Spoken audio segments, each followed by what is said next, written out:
Bonsoir à tous et bienvenue sur le plateau d'Un cœur qui écoute, votre émission de spiritualité.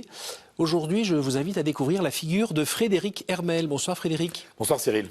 Alors, plusieurs d'entre nous vous connaissent, notamment votre voix qu'on entend sur RMC le soir pour parler foot dans After Foot, le midi dans Estelle Midi. Vous êtes pas mal donc présent sur les médias et aussi on vous a connu en librairie avec un livre sur Zinedine Zidane qui a connu le succès. On vous retrouve à nouveau en librairie avec Un jour j'ai été heureux, un roman. Un premier roman, paru aux éditions Fayard. On va en parler dans un instant. Et juste avant, je vais vous demander de nous lire un extrait de texte de votre choix. Donc, je vais commencer par enlever mes lunettes pour bien lire chapitre 10, chapitre consacré à Jérusalem, puisque dans ce roman, il y a un pèlerinage à Jérusalem. La basilique du Saint-Sépulcre, irradiée sous le soleil tombant de la terre promise, j'étais en pèlerinage, comme tant d'autres depuis le IVe siècle, catholiques et orthodoxes cierges en main sur le lieu de la mort et de la résurrection. Et puis moi, minuscule poussière, j'ôtais mon chapeau de paille serré, un faux Panama, et j'entrais en me signant le Père, le Fils et le Saint-Esprit. Amen. Face au tombeau du Christ, des moines grecs, aimables comme les portes de l'enfer, faisaient la circulation. Ils me laissèrent 10 secondes dans la grotte du tombeau. Je m'agenouillai, je récitais un autre Père hâtif, et on repartit, ébahi. Des spasmes envahirent mes lèvres et mes mains. J'avais entendu parler du syndrome de Jérusalem, de ces gens qui montent très haut dans la ville déifiée et qui ne redescendent jamais. Et j'en ressentis de vagues symptômes. Assez puissants pour me marquer à jamais, assez mesurés pour revenir à moi, à un état presque normal. J'allumai une poignée de cierges de cire marron et laissai brûler le temps qu'ils s'imprègnent de la sainteté du lieu. Puis je les éteignis d'un souffle. Suivant la tradition partagée par pléthore de visiteurs, je les rapporterai chez moi et les distribuerai un à un aux êtres aimés, un vœu et une protection. Bon, c'est quasiment un reportage, ça, c'est plus du roman.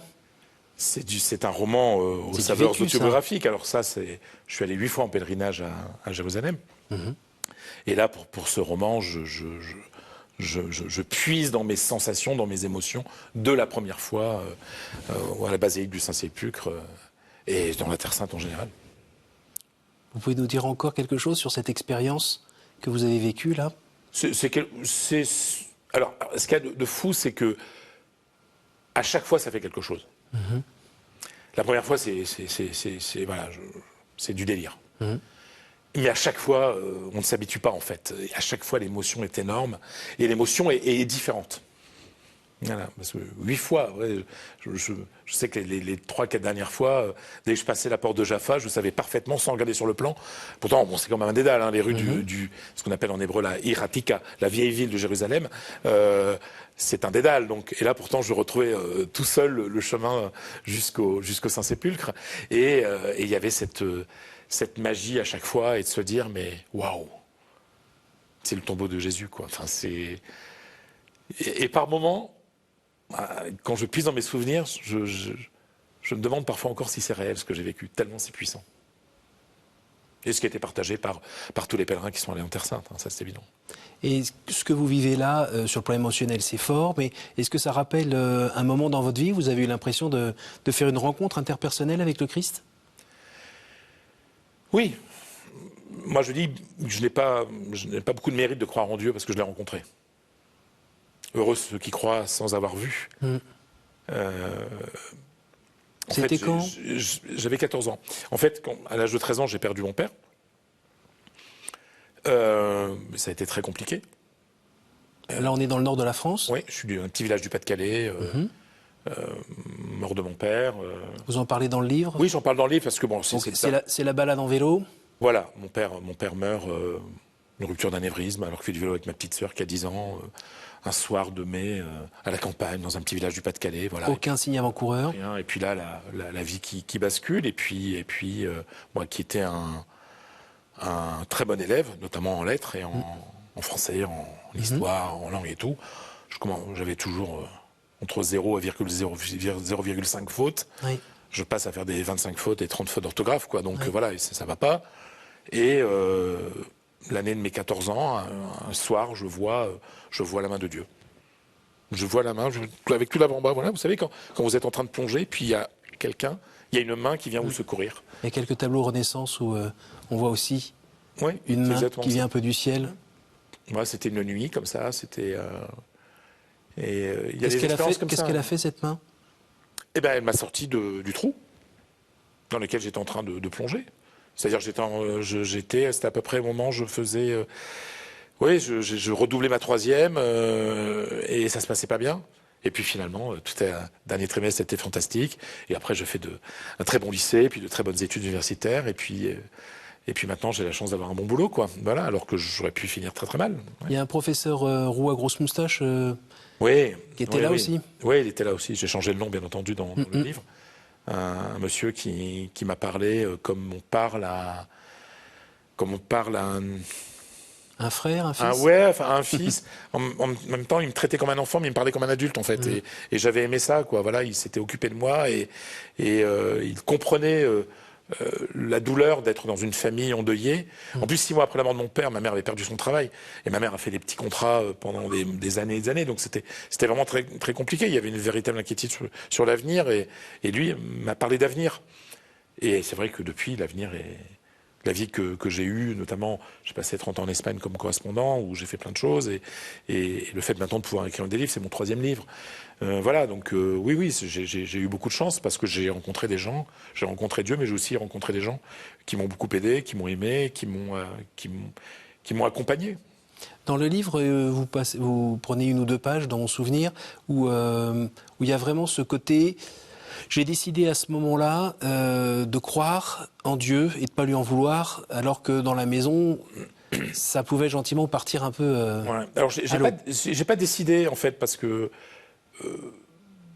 en fait je me suis pas révolté contre Dieu après la mort de mon père et le chômage de ma mère. Non, je me suis pas révolté contre Dieu alors que ma mère est révoltée contre Dieu. Ma petite sœur sait pas trop, donc je suis le gardien de. Et vous savez pourquoi vous n'êtes pas... Pourquoi cette colère n'est pas montée? Vous le savez? Non. Cadeau, grâce? Oui, parce que je j'en ai pas voulu à Dieu, parce que on pouvait en vouloir au diable, mais pas à Dieu. Et puis en plus, il y avait ma grand-mère maternelle, qui était très très croyante, qui m'a emmené à la messe la première fois, j'avais 15 jours. Et en fait, elle était, elle, la gardienne. C'est une petite paysanne du Pas-de-Calais qui parlait le patois, qui parlait pas très bien le français. Et en fait, j'ai repris ce rôle, en fait. La cul bénie de la famille, c'était elle. Maintenant, c'est moi le cul béni de la famille. Et je le dis consciemment et je revendique d'être le cul béni. Et j'aime plaisanter avec ça, en fait. Et en fait, c'est vrai que dans la famille, mais les gens proches me font confiance pour ça. C'est mon domaine. C'est moi qui vais prier pour les autres. Donc. Et c'est pas trop difficile d'avoir ce rôle-là dans le monde dans lequel vous vivez? Non, c'est une force, je pense. Mais surtout, en fait, moi, je suis une grande gueule et dans les médias, j'assume ma foi, ma culture judéo-chrétienne et voilà. Enfin, moi, je comprends qu'il y ait des gens que, pour certaines personnes, c'est un peu difficile. Moi, je me souviens notamment d'une interview qu'avait donnée à cette maison Gad Elmaleh et qui disait, bah, vous les cathos, on a l'impression que vous avez honte, etc. Je dis, oui, c'est vrai, beaucoup de gens ont honte. Moi, j'ai pas honte du tout. Hein. Et comme j'aime bien l'ouvrir, bah, j'aime aussi me revendiquer cela et expliquer que, alors que je vis très bien avec les gens d'autres religions, je vis très bien avec les gens qui ne croient pas en Dieu, enfin, je n'ai aucun problème par rapport à ça. Mais je n'ai pas à me cacher, et je ne vais pas me cacher. Et personne ne me dira, non, ça serait bien que tu ne parles pas de ça. Bah non, il ne faut pas faire ça, quoi. Et est-ce que de temps en temps, il y a des gens dans vos interviews ou des confrères qui finalement sont venus vous dire en douce que c'était chouette que vous puissiez un peu dire tout haut ce que certains d'entre eux pensaient tout bas ou... C'est pas tellement des confrères, c'est des gens dans la rue, en fait. Des gens dans la rue qui me disent c'est bien, tu défends la France et tu défends la foi catholique. Ou vous, voilà, beaucoup de gens me tutoient en fait, parce que comme ils m'écoutent depuis très longtemps, ils ont l'impression de me connaître. Donc, mais c'est vrai que voilà, depuis que je suis à Paris, beaucoup de gens ça m'arrêtent dans la rue et me parlent de ça en disant c'est bien. Ou sur les réseaux sociaux, je suis très présent sur Twitter et sur Instagram, des gens qui disent mais en fait on se sent un peu moins seul quand quelqu'un de connu entre guillemets, qui a une certaine visibilité de par ses médias, assume et revendique sa croyance. Et alors comment on fait pour vivre cette notoriété, plus cette foi affichée, et puis ses limites et son côté pécheur, parce que vous êtes un être humain. Mais je suis surtout un pécheur. Le grand écart. Un pécheur. Le grand écart, de temps en temps, ça fait mal. Pas tant que ça, finalement. Non. Pourquoi? Non, parce que je suis en connexion constante avec Dieu. C'est-à-dire que, pour moi, la foi, c'est pas simplement le dimanche à Sainte-Clotilde. Je cite la basilique Sainte-Clotilde parce que depuis que je suis rentré d'Espagne, ça fera bientôt 2 ans, ma paroisse, c'est la basilique Sainte-Clotilde à Paris, dans le 7e arrondissement. Et non, c'est toute la journée. Il y a plusieurs fois où je parle à Dieu dans la journée et où, quand parfois je vais faire une connerie, où ce que je dis est pas bien, etc., ben, je pense à Dieu, quoi. Voilà, donc... Non, c'est-à-dire que je ne fais pas de bilan tous les 6 mois ou même tous les mois. Enfin, non, en fait, c'est un... Et ça n'a pas toujours été le cas. Hein. Pendant une vingtaine d'années, j'ai toujours été chrétien, mais j'allais moins à la messe, je portais plus ma croix. Vous savez, la foi, c'est quelque chose de vivant, justement, quoi. Moi, ce sont les gens qui ne doutent jamais qui me font peur. Le doute est un signe de croyance. Qu'est-ce qui vous a relancé après 20 ans d'un peu de froid? Mon attirant... Pas de froid. De distance? De rafraîchissement. D'accord. Mon intérêt pour le judaïsme. En fait, je suis repassé par le chemin des premiers chrétiens. C'est-à-dire qu'il y a eu un moment dans ma vie... Alors, j'ai toujours été attiré par le judaïsme et la judaïté.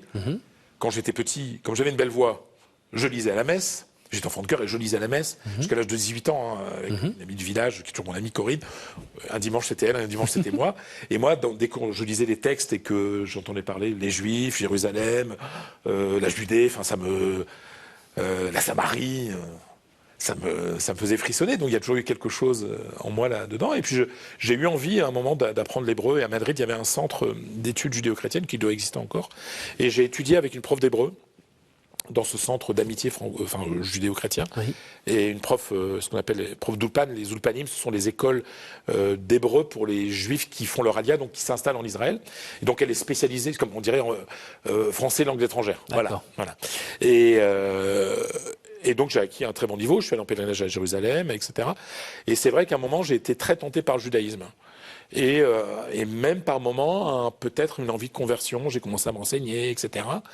Et puis ma mamie est morte. Et quand elle est morte, naturellement, tout est revenu. Et je me suis dit que je pouvais en fait, mettre un peu de saupoudrage de judaïsme dans ma vie de chrétien. Et en fait, c'était d'une logique implacable, finalement. Je suis repassé par les premiers chrétiens qui étaient juifs pour réactiver, je vais dire, ma foi chrétienne. Donc, et puis, vous voyez, sur ma bague, là, ça, c'est le Shema Israël. Voilà, et je porte les deux. Voilà. Ça, ma mère me l'a offert, la croix, quand j'avais 13 ans. Oui. Et ça, je me la suis offerte, la Magen David, l'étoile de David, lors de mon premier pèlerinage en Terre Sainte en 2006. En 2007, pardon. En 2007. Et dans la famille, vous parliez tout à l'heure des relations que vous aviez dans votre famille en parlant de foi. Est-ce que vous avez le souci d'essayer de transmettre un peu auprès des neveux ou Alors j'ai un neveu qui bien entendu est baptisé, je suis son parrain. J'ai sur la cheminée chez moi dans mon salon son cierge de baptême. Alors lui n'est pas pratiquant, mais il sent qu'il y a quelque chose, quoi. Il sent quelque chose et un jour, il m'a appelé comme ça, il y avait une marge blanche il joue au foot, un de ses copains de foot était décédé, et il m'a dit, ouais, je vais aller à la messe et tout. Il me dit, tu peux me rappeler comment on fait le signe de croix? Et j'aimais ça, on a fait un Skype, et puis je lui ai dit, voilà, parce que bon, voilà, il était baptisé, il n'a pas vraiment reçu d'éducation, je vais dire, de catéchisme, même s'il a reçu une éducation générale religieuse, voilà, mais je pense que, en tout cas, il a les bases pour un jour peut-être rencontrer le Christ et avoir la vie de foi que j'ai moi. Et moi, j'avais beaucoup aimé le fait qu'il allait à l'église et il demande à son tonton et parrain de l'aider un petit peu. Et cette transmission, elle est importante, quoi. Donc, oui, elle est importante parce que je n'ai pas la chance d'avoir d'enfant, donc c'est mon neveu qui reçoit mes commandements, on va dire. Vous êtes observateur du monde footballistique depuis un petit moment. C'est 20 ou 30 ans en Espagne? J'ai passé 29 ans à Madrid, dont 20 ans spécialisé sur le foot. Voilà. Bon, donc, oui, ça va. Oui. Alors quand on parle du foot qui est une religion, le gars qui a fait une offrande, il y a un esprit de communion. Ah, je ne supporte pas. Et les dieux, c'est un dieu du foot. Non, mais moi, ça m'énerve. Pourtant, Dieu sait si j'aime le foot. Mais Dieu sait, oui, Dieu sait tout. Mais non, ça m'énerve un peu, en fait. Ces références. Et en plus, ce qui est dingue, c'est que quand vous parlez aux véritables personnes qui connaissent le foot, qui suivent le foot, ils ne parlent pas comme d'une religion. Justement. Non, parce que. Alors, que des joueurs de foot soient portés par leur foi, Oui. ça, bien entendu. Mais on ne va pas prier. Je veux dire, je ne vais pas prier à Saint-Zidane, et Dieu sait si je l'aime, et si il m'a laissé faire un livre merveilleux sur lui, et que je suis le journaliste le plus proche de lui, quoi. Voilà, donc, Après, on voit certains joueurs faire des signes de croix, guider, mettre le doigt vers le ciel et autres. Ouais. Et on ne sait pas toujours, quand on ne connaît pas, si c'est de la superstition ou si c'est vraiment une relation et un remerciement. Moi, je suis français, je suis un laïc. C'est-à-dire que, autant là, nous sommes dans un espace d'intimité, donc je vous parle clairement de ma foi. Quand il y a des débats à la radio, je parle de ma foi. C'est-à-dire que je ne parle pas de ma foi si on ne me sonne pas, quoi. C'est-à-dire que quand on va à un sujet, par exemple, sur le déboulonnage de la statue de Saint-Michel au Sable-d'Olonne, bon, ben moi, je vais m'exprimer en tant que chrétien, voilà. Mais je ne ramène pas ma foi sur tous les sujets.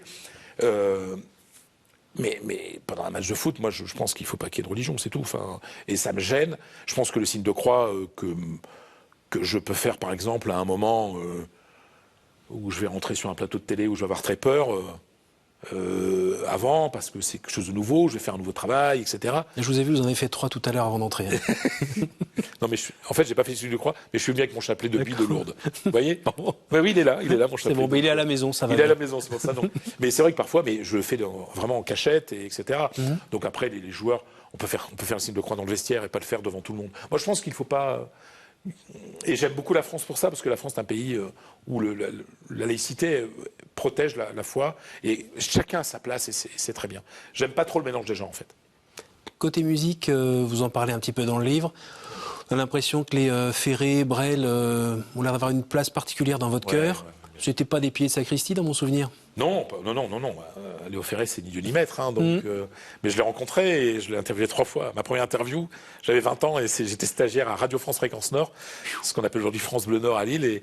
Et j'ai pu interviewer Léo Ferré. Donc, je l'ai barré très haut. Donc, non, mais c'est pour ça, parce que moi, en fait, comme ma foi, je la vis tellement bien que je n'ai pas de problème. Même, et par exemple, le blasphème, moi, je ne blasphème pas. Mais je comprends les gens qui blasphèment, voilà, Et je suis Charlie, bien entendu, je suis Charlie. Et on peut faire des blagues sur les catholiques, et voilà, moi, ça me gêne pas, en fait. En fait, ce sont les faibles qui n'aiment pas l'humour. Quand on est sûr, quand on est bien avec Dieu, quand on est bien dans sa foi, on peut faire de l'humour. Et moi-même, je fais des blagues, bien entendu. Et ça, c'est... Non, ça me paraît nécessaire. Et Brel, Ferré était un anarchiste. Je pense que Brel, au fond de lui, était un croyant. Il parle de Dieu quand même dans ses chansons. Je pense qu'il avait peut-être une croyance perturbée, mais je pense qu'au fond de lui, il y avait quelque chose de très fort, quoi. Donc, Est-ce que vous pouvez nous raconter un petit peu la genèse de ce livre et ce que vous avez cherché à nous dire? La genèse, c'est à la basilique Sainte-Clotilde. Encore? Eh ben oui, c'est pour ça. C'est la première page, je parle des orgues de Sainte-Clotilde, parce que alors c'est un roman, donc une fiction, mais qui part d'un événement réel, c'est-à-dire que au mois d'avril de 2022, donc il y a un an, jour de Pâques, je vais à la messe à Sainte-Clotilde, je rentre à pied chez moi dans le 15e arrondissement, et je suis à la maison, et là j'ai une montée de bonheur. Je ne sais pas pourquoi. Mais un truc, vous savez, parfois on a des montées d'angoisse, ça on sait bien les reconnaître. Là j'ai une montée de bonheur, mais un truc qui m'irradie totalement, et je me dis que c'est la première fois de ma vie que je ressens ça. Et là, non, rappelle-toi Fred, il y a 20 ans, tu as eu ça un matin à Brooklyn, après une nuit d'amour avec une belle américaine. Et voilà. Et je me suis dit, j'ai un peu mûri tout ça, j'ai un peu digéré ce moment, et je me suis dit, mais finalement c'est peut-être un roman. Parce qu'un jour, j'ai été heureux et je ne le savais pas. Et voilà, le roman est parti de là. Et est-ce que vous cherchez à dire quelque chose au lecteur? Alors, oui, parce qu'on n'écrit pas pour soi. Enfin, moi, c'est pour ça que j'ai la chance d'être dans une grande maison comme Fayard qui peut faire beaucoup de livres et des livres qui se voient. Et en fait, le message que j'ai reçu ce jour-là, en ayant cette montée de bonheur et en ayant cette conscience du bonheur d'il y a 20 ans, et toute la réflexion que j'ai pu avoir en écrivant, et tout ce que je transmets, c'est une question et en même temps une affirmation. Et si le bonheur, le vrai bonheur, réside dans notre capacité à le reconnaître, à déceler le bonheur. Parce qu'en fait, la vie, on passe plein de choses, etc. Et en fait, on vit des moments de bonheur, mais on ne s'en rend pas vraiment compte. Je dis, peut-être si on se posait un petit peu et qu'on regardait, si on était capable de prendre un peu de distance par rapport au moment qu'on est en train de vivre et de se dire, bah ouais, en fait, je suis quelqu'un d'heureux. Je suis quelqu'un d'heureux. Et je pense que s'il y a un message dans le livre, c'est celui-là. C'est celui-là. C'est le fait de... Aidons-nous nous-mêmes à reconnaître le bonheur là où il est. Parce qu'en fait, il y a beaucoup de moments de bonheur. Et Dieu nous donne beaucoup de moments de bonheur. Parfois, quand on entend vos interventions qui peuvent être pour certaines d'entre elles un peu enflammées ou passionnées. Ah oui, un peu exagérées, oui. Peut-être. J'assume totalement. Hein. Voilà. Il y a peut-être de temps en temps une sorte de nostalgie d'un temps passé qui était peut-être plus heureux que celui d'aujourd'hui, d'une autre France, de valeurs ou de principes qui étaient peut-être différents. Quelle est votre espérance pour demain ? Quand je... J'ai pas dit espoir, j'ai dit quand espérance. je vois le mercredi décembre dans une petite église à côté de chez moi, mercredi soir 19h, donc au mois de février, il faisait pas beau. Il n'est pas si petite que ça. C'est pas ma paroisse habituelle, mais enfin l'horaire me convenait plus là. Était bourre à craquer. Et je me dis, il y a quand même un certain espoir. Quand je suis allé en pèlerinage à Lourdes il y a un an, qu'il y avait des centaines et des centaines de personnes pour la procession mariale du soir, etc. Je me dis, il y a un petit espoir, etc. Donc, en fait, par moments, je suis pessimiste sur l'avenir, parce que j'ai envie qu'on conserve notre culture, en fait. Voilà, je pense que... Et c'est justement la confrontation dans le bon sens, quand deux cultures différentes se regardent, quand deux religions différentes se regardent, que c'est intéressant. Si on est tous pareils, franchement...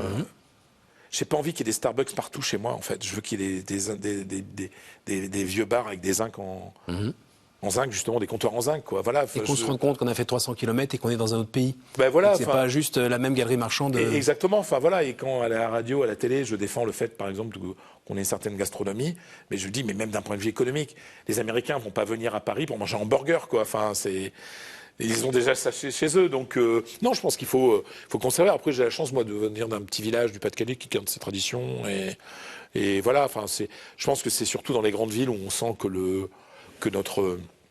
notre culture est en train de disparaître. Après, moi, quand on déboulonne des statues de Saint-Michel, mais moi, ça m'en fout, quoi. Ça m'en fout.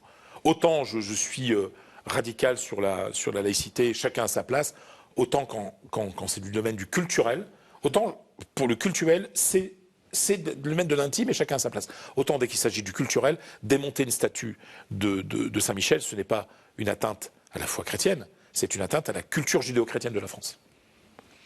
Et ça, non, j'ai envie de défendre mon identité. Mais vous savez pourquoi ? Parce que j'ai vécu dans un pays qui s'appelle l'Espagne, où on n'a pas honte de défendre ce qu'on est. Vous voyez, quand vous voyez les processions de la Semaine Sainte, avec des gamins qui vont jamais à la messe, mais ils sont là et c'est les premiers à pleurer devant les trônes. Hein.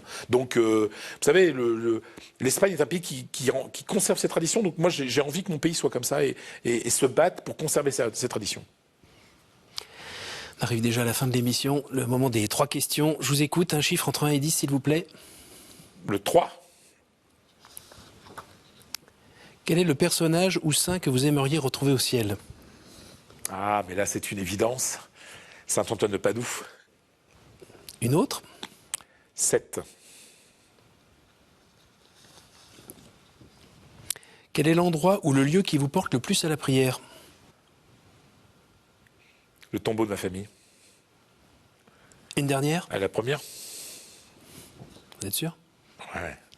Si vous pouviez revenir en arrière et changer quelque chose dans votre vie, que feriez-vous ? Peut-être que je reviendrai un petit peu avant d'Espagne. Peut-être qu'au bout de 15-20 ans, je serais revenu, je n'aurais pas attendu près de 30 ans.